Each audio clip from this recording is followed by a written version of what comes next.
तरह का income and expenditure account अगर हम जब बनाते हैं तो इनकम एंड एक्सपेंडिचर तब बनाया जाता है जब रिसीप्ट एंड पेमेंट अगर दिया हो और रिसीप्ट एंड पेमेंट से हम लोग कन्वर्ट करते हैं इनकम एंड एक्सपेंडिचर अकाउंट। ये एक तरह का रेकरिंग इनकम और रेकरिंग एक्सपेंस को हम लोग इनमें शो करके दिखाते हैं। ये जो इनकम एंड एक्सपेंडिचर जो है ये आपको फाइनल अकाउंट की तरह है। हम लोग ने पहले भी आपको इसके बारे में डिफिनेशन बताया था कि income and expenditure account is the summary of income and expenditure of the current year and it is prepare just like a profit and loss account. ये एक प्रॉफिट एंड लॉस के अकाउंट की तरह ही बनता है जो रेवेन्यू इनकम और revenue expenditure के लिए बनाया जाता है।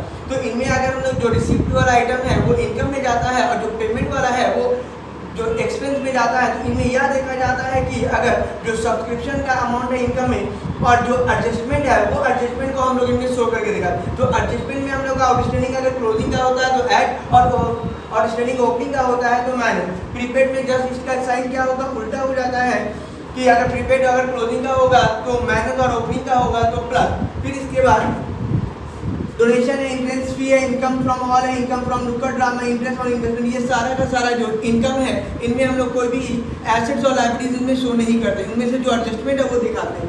सैलरी से अगर कोई आउटस्टैंडिंग एंडिंग का हुआ तो प्लस और बिगनिंग का हुआ तो माइनस। इस तरह जितने भी एक्सपेंसेस है वो एक्सपेंसेस को शो करते हैं।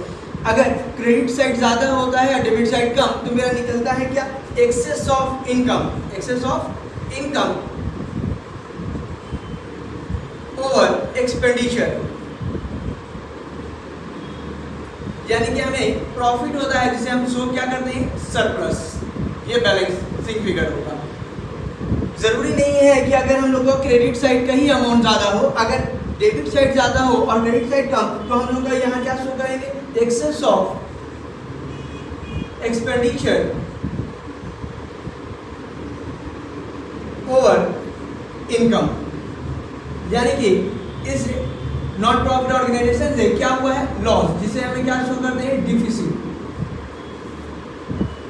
आई होप कि आपको ये समझ में आ गया होगा और इसके बाद आपको ओपनिंग और क्लोजिंग बैलेंस शीट के बारे में बताएंगे अगले वीडियो में।